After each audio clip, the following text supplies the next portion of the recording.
And welcome back to Stories from the River, the World Business Forum New York City recap series. I'm joined today by Lynn Knowles and Brian Deckelnick, two return guests to the pod. Lynn, welcome. Thank you. Happy to be here again. Awesome. Brian, welcome back. Thank you. Okay, so today we're recapping speakers we heard from World Business Forum, and Ginni Rometty, who I knew nothing about really prior to World Business Forum. She was the former CEO of IBM and had a great story, and we're so impressed by her.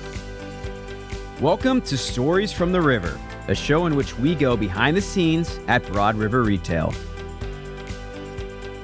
She didn't give a speech. She did more of a fireside chat like a couple of the others had with Chris was interviewing her. So initial takeaways, Lynn, on Ginni Rometty. Were you aware of her before? I was not familiar with her or anything about her story prior to last week. Wow, what an impressive human. Mm-hmm. Someone who would not be defined by her circumstances and really is very solutions based. And I mean, I'm not going to give anything away here in my intro, but I was really impressed by her. Yeah, great. Brian? I also was not familiar with Ginni coming in, but just echo Lynn's sentiments, where she came from, where she wound up, the importance she had of inclusion in her life, and just being so self-aware and understanding, her opportunities for self-improvement and, how that impacted others. That's a great point about her self-awareness. That I would say that was a standout takeaway about her. And what do you mean by that? What are you going into where she was accused of being a perfectionist or have the adversity in her life? What about her self-awareness? Where did that kind of manifest for you? Yeah, so I think being the perfectionist was really where I was leaning into there. Mm-hmm. I think they called her red pen or red ink. Yeah. And she talked about how perfectionism is what I have here. Really, the impact it has on others. It's the enemy of progress, mm-hmm. And really disempowers others. And gotcha.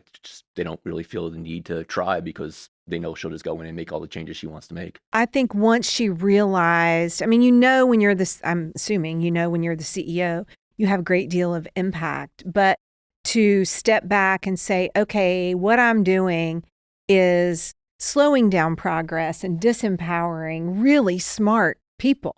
And IBM is enormous, so there are thousands of smart people there. So I think just knowing that. The other comment that she made is about being in service of someone, mm-hmm. and what that is, what that looks like, and what that should feel like, rather than just saying you're a servant leader. Right. Okay. So let's get back. Let's dig in here a little bit more. So she talked about her background, and she said that her father abandoned their family, and there's a lot of hardship. I think they were an immigrant family who had moved over to the U.S. and she said a lot of the females in her life, they had tragedy and hardship, and hard work. You just makes things better. And they had this thing, don't be a victim. So what about her background that you took away, Lynn? She's very solutions based. Mm-hmm. They had to figure things out when the source of her income, their family's income, abandoned them. They had to eat, they had to find shelter, they had to do a lot of things. And giving excuses would not work. Mm-hmm. Yeah, I think she said failure was not an option. It really drove her through her life, personally and professionally. Yeah, I think that it was really interesting. She said her siblings have all been successful. And she had this quote, don't cause problems, only work on solutions, to your point. My dad used to say, don't be part of the problem, be part of the solution. So I think that's that old school mentality, and I also love this. Her mom told her, never let someone else define who you are. But one of my favorite phrases, I had 3 favorite phrases that she talked about.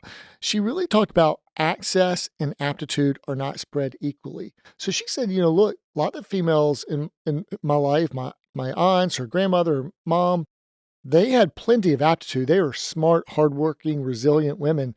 They just didn't have the access that I had. And so I just think about that, it makes me grateful for the country that I'm in or the opportunities that I've had. I have a lot of family members who are overseas who I know are like super smart. They just may not have had the access. And you think about even in this country, there's unequal levels of access.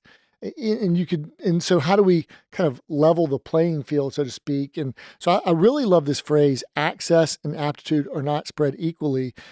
Don't be a victim, but understand kind of how we can make life better for others if we do get to that opportunity.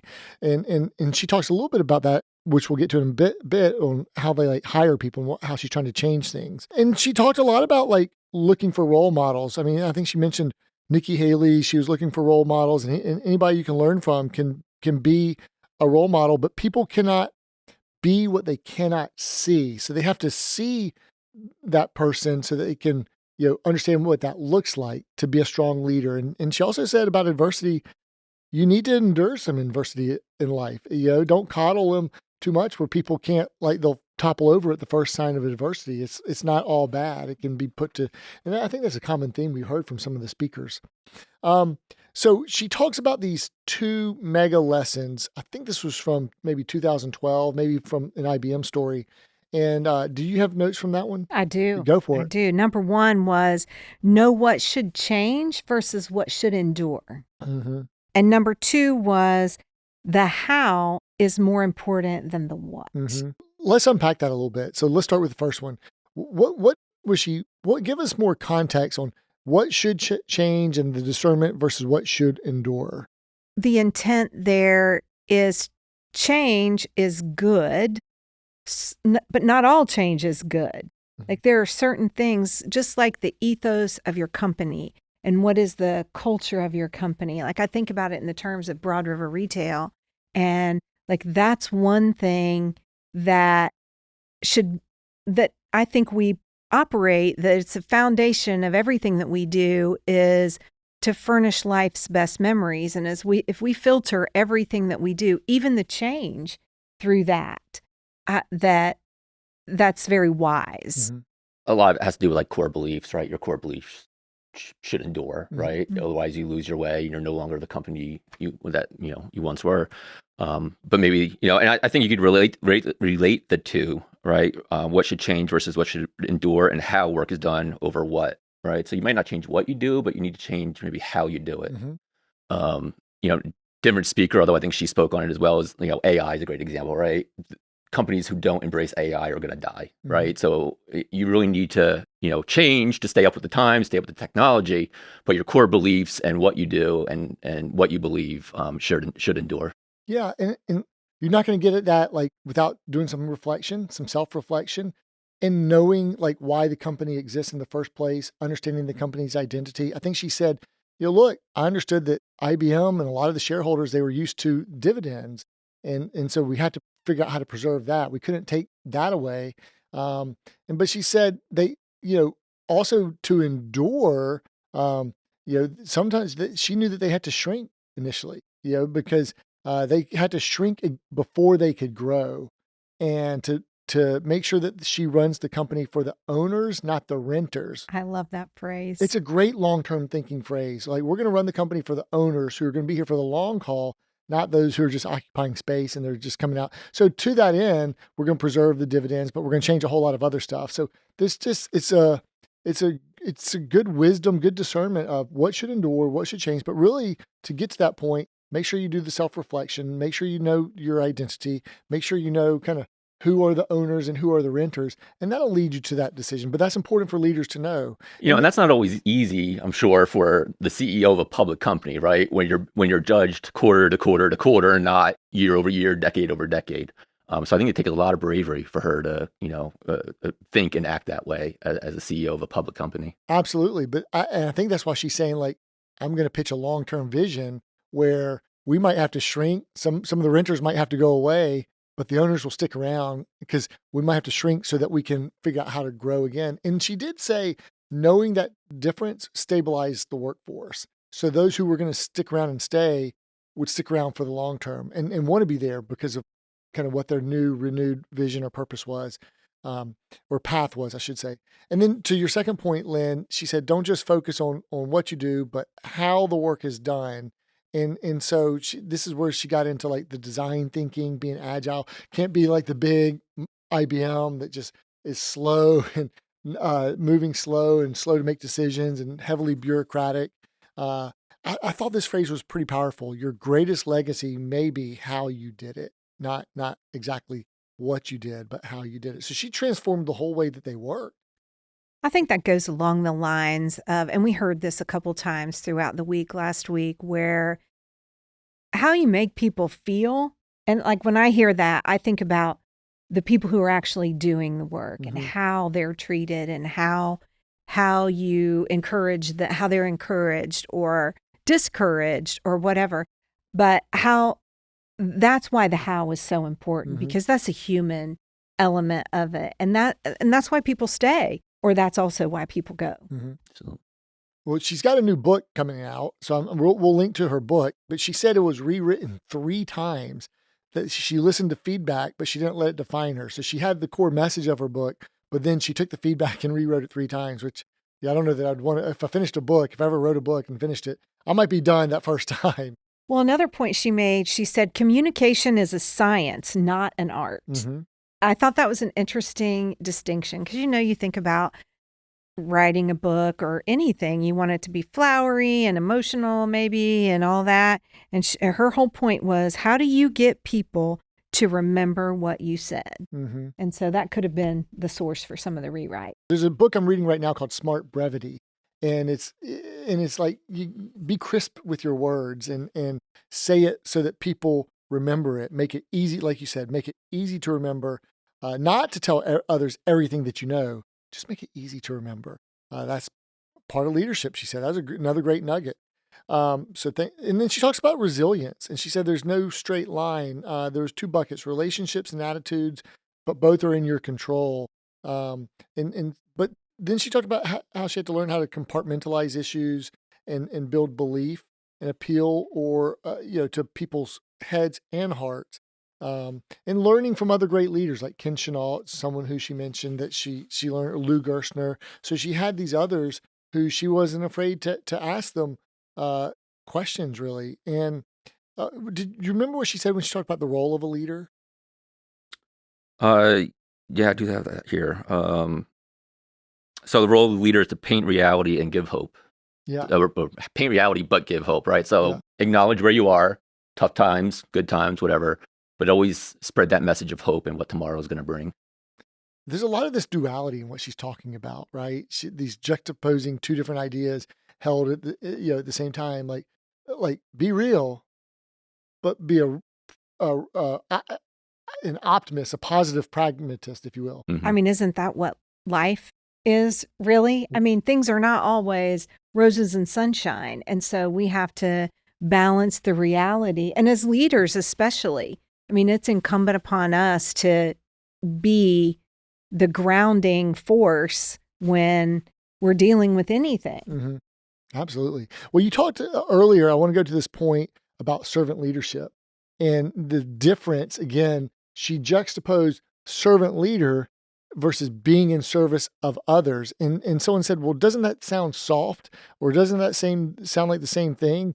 And so she really took the other side of that. So you want to riff on that, Brian? Yeah, I know. I was just remembering that conversation because I think she's pretty well known for being a tough cookie there. And when they asked, well, isn't that soft? She goes, well, do I look soft to you? And I think he was quivering in his boots a little bit during the interview. She said, servant leadership is necessary, but not sufficient. Her job is to make them better. It's not serving others. It's being in service of them. I thought that was great. The point she made about being in service of, she said it is not transactional. And when you think about something being transactional, it's you get, I get, we're done. Like when you're in service to people, it's not that way. You're not looking to get anything back. Yeah. I think the other point she was trying to make is, when you're a servant, right, it implies a hierarchical, where, I'm serving you because I'm, maybe beneath you, where if you're in service of someone, you're doing it, from your heart, not because, of your position. Yeah. Now, when hiring leaders, what does she look for? Skills first, she said. Not necessarily a degree. I think she said 75% of the people they hire came without a degree, work towards a degree while with IBM, but hire for the skill, right? Yeah. And then you can teach, teach the, kind of the harder skills, if you will. Yeah, I think in general, looking for skills, not credentials. She was big on that. But and this may have been specifically on leaders, but there's a phrase I'm looking for. You got it, Lynn? Olympic learners. How good is that phrase? Coming off of also talking with Allison or hearing from Allison Felix, it's pretty relevant. But being an Olympic learner. Yeah, so her main thing in hiring leaders is to assess their ability to learn. Because you always hear about, looking for someone who's curious or a core value being curious. I just haven't heard it said like this, an Olympic learner, which means you're an elite level learner and you really work on your craft all the time to learn. She said, people who are willing to ask for help is a sign of strength, not weakness. Again, another juxtaposed position. Like if you ask for help, then you're telling me that you're an Olympic learner and it's a sign of strength. So going to, you mentioned red pen, Brian, and she said she was accused, she's a perfectionist and she wouldn't equate perfectionism with excellence is one of the things she said. And you said earlier, perfectionism is the enemy of progress and it polarizes people. It's disabling, it disempowers them, and people stop trying so hard. What else did you hear, Lynn, on the perfectionism adjective there? Having experienced this myself, I could totally relate to that. Like it is paralyzing when the feeling is it's not good enough ever. And we're trying to empower the people who work with us and beside us and for us. And so not to cross paths here, but Marshall Goldsmith talked a lot about yes and I have thought about that a million times just this weekend with my family. So while it might not be exactly what you expected or the output that you expected as a leader, yes, and could we or have you thought about X, Y, and Z? Yeah. I think I'm a recovering perfectionist. So I'm still trying to work on my craft there. Yeah, aren't we all? And so, Brian, you talked about this movement to skills first. And now I think she's really working on like even doing simple things like in job applications, removing college degree as a filter and how that opens up the pool of such great people. And so I thought that's something really great. And she said, I love this quote, economic opportunity is the greatest equalizer to any socioeconomic or systemic racism, which is a pretty powerful statement, to just so have to remove these unintentional biases that might exist in how we filter for potential students. It all circles back to one of the first statements she made, and that is where aptitude and access are two totally different things. And they're not spread equally. Yeah, access and aptitude, Olympic learner, skills, look at skills, not credentials. And then, Brian, I think you mentioned AI and trust, and she talks really about, understanding the why behind AI. Just as a technology company, she has to address AI. And so with that, she said, trust is a really big factor. And she had a couple of quotes there. She said, we have to go back to the why about, AI so that we can make sure that we don't lose the trust. And it's not to replace man, it's to augment man. Got to make sure we have a team auditing it, so that we're not having, unintentional biases or discriminations. We have to attack the bias and discrimination that could be inherent and manage the downsides in parallel with the upsides, because it could be the greatest equalizer if done right, if we restore the trust. Anything else you had from the AI point or anything else from Ginni? I just thought she was very impressive. She was very direct, but compassionate under all of that. And I just appreciate people who have worked really hard for their achievements and very well deserved. Yeah.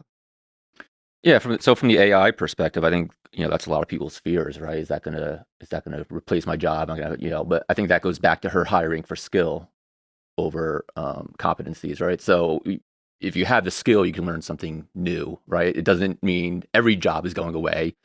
It may replace the specific job, but we can move you into a different role to help complement or supplement the AI. And it's really trusting people. It's like you don't need a credential to be a good person to do a good job. And so you need to be, if you're a learner, you'll learn a new skill. Mm-hmm. I think my biggest takeaways are access and aptitude and an Olympic learner. And I'm really encouraged and motivated to get her book now that I know more about Ginni. So that's a great kind of a lead in there. And that's all we've got on Ginni Rometty at the World Business Forum, New York City. We're in the midst of our series here. Thanks to Lynn and Brian for joining today. Stories from the River. Check us out wherever you check out your podcast or even on YouTube. Try to bring you fresh new content every week. Thanks for listening to Stories from the River. To check out more episodes, visit storiesfromtheriver.com. Join us again next week, and remember to like, rate, and subscribe to the podcast.